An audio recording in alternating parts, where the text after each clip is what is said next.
Okay, picture this. You're chatting with a friend, right? And they casually say something like, oh yeah, I made a few $1,000 last month. I mean, okay, what's the hustle? Selling something online.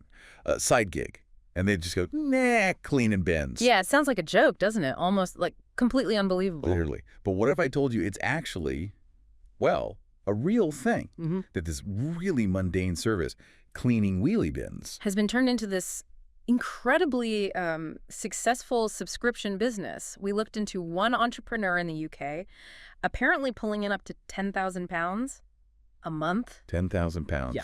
From scrubbing bins. I mean, It's fascinating, though, and that's really our mission in this deep dive, isn't it? To kind of unpack how something so unglamorous can generate that kind of income. exactly. What's the secret sauce? And more importantly, what can you, listening right now, actually learn from it? Even if, bin cleaning isn't exactly on your career roadmap. Right, because there are definitely principles here that apply way beyond just this specific business. Honestly, when we first saw that figure, £10K a month, I was just stunned. It really makes you rethink what a good business actually looks like. Yeah. So, okay, where did this whole thing even start? How did it begin? Well, that's part of the beauty of it. It started super simply, like really basic. The initial setup was just a portable cleaning rig. Oh, right. Yeah, apparently hooked up somehow to a car engine. So really mobile, and efficient right from the get-go. Ah, okay. Mobile and efficient. Sure. That makes sense. Because the speed seems crucial here. I saw they could do a bin in about a minute. Around that, yeah. Which is pretty quick when you think about how grim some bins can get. Definitely. And the pricing was simple too, right? Like easy to understand. Yeah, very straightforward. About £4 per bin for a one-off clean, or, and this is key, an £11 monthly subscription for your standard household bins. Okay, £11 a month. That feels quite reasonable, actually. Yeah. Makes it an easy yes for a lot of people, I imagine. Exactly. That combination of speed, simplicity, and, well, decent pricing is a strong foundation. But, to go from just a local service to something people are really talking about, there had to be more, right? Right. And this is where it gets really clever, I think. They went hard on TikTok. TikTok for bin cleaning. Yeah. Can you picture it? These Yeah. short, snappy videos Yeah. showing absolutely disgusting, filthy bins. Brr. And then, bam, sparkling clean, that whole gross transformation thing. Apparently those clips just went viral. That makes so much sense, though. It's visual, it's satisfying, it's perfect for that platform. It answers that marketing question. How do you make something inherently, well, unappealing actually compelling to watch? Totally. It's the power of the before and after. Hmm. And that didn't just get views, did it? It built, serious social proof. Huge social proof. It started attracting not just your average homeowner, but apparently some quite famous people, too. You mentioned footballers earlier. Yeah, Premier League footballers. Yeah. Getting their bins cleaned by this service that started with a rig attached to a car, it's kind of wild. It really is. It just shows how that visual proof, that buzz, can turn a simple local idea into a proper recognized brand. Okay, so the viral marketing was huge. Mhm. But let's strip that away for a second. What about the actual nuts and bolts? What makes the business model itself so strong? Well, there are a few key things. First off, the low startup cost. We talked about the simple rig.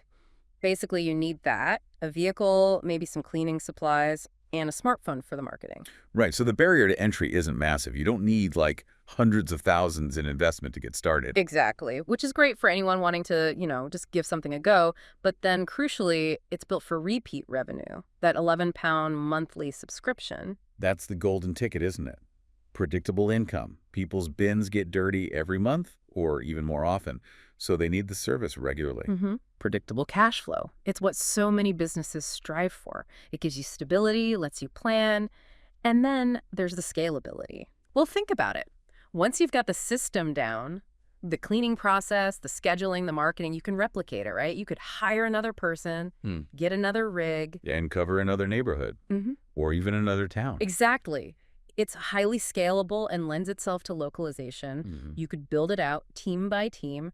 It's not limited to just one person's time and effort. So you've got low startup, recurring revenue, scalability, and then we circle back to the marketing potential. Which is baked right in, thanks to the visual nature of the service. Those before and afters are perfect, shareable content.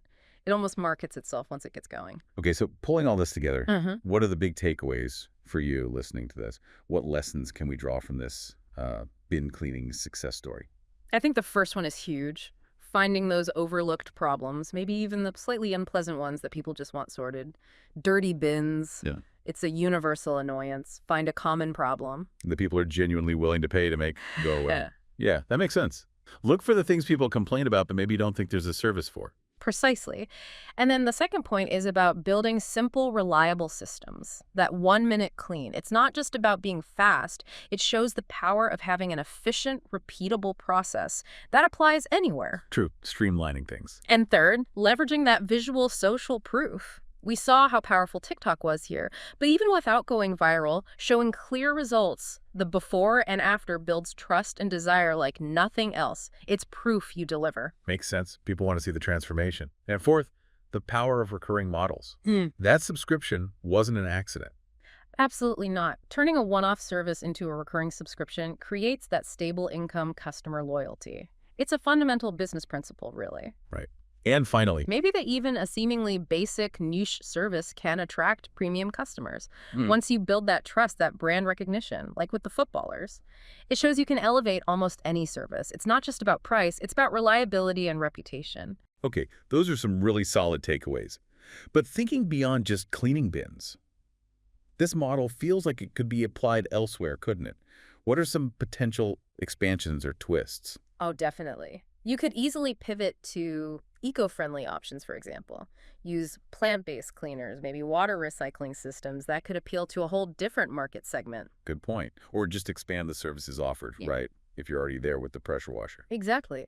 Why not offer patio cleaning, gutter flushing, maybe even driveway cleaning or graffiti removal? Things that use similar gear and tap into that same desire for a clean, tidy space. Bundling seems obvious too. Combine bin cleaning with, say, seasonal garden tidying or leaf clearing, an exterior maintenance package. Yeah, make it a one-stop shop for keeping the outside of the house looking good. That adds convenience for the customer. And for someone really ambitious, could you license this? Or franchise it? Potentially, yes. If the system is really well documented and proven, you could absolutely look at licensing the brand and methods to people in other areas, or even manage remote teams. Lots of potential to grow beyond just your local patch. So when we zoom out, Mm-hmm. why does a story about bin cleaning actually matter in the grand scheme of things? What's the bigger picture here? Well, I think it's a fantastic counterpoint to the idea that all valuable innovation has to be in, like high tech or AI or something complex. Right. It proves that there's still immense value in solving simple, everyday, essential problems really well. Exactly. And I love that quote from the source material. Clean bins pay better than crypto. Huh. Yeah, that's brilliant, isn't it? It just sticks in your head. And it really challenges assumptions about where serious money can be made. It really does. It boils down to this. Find a problem, solve it effectively, and make it super easy for people to pay you to keep solving it. That's a business. You don't necessarily need venture capital or a fancy degree. Just sharp observation, solid execution, and maybe a little bit of TikTok savvy in this case. Couldn't have put it better myself. What an incredible story from, grime and refuse to a really thriving, surprisingly lucrative business. It just goes to show that value and opportunity can genuinely pop up in the places you least expect. Absolutely. So maybe the thought to leave you with today is this. What are the overlooked problems right under your nose? In your community, in your daily life? What mundane annoyance could you potentially turn into something valuable, maybe even a source of income? Worth thinking about, isn't it?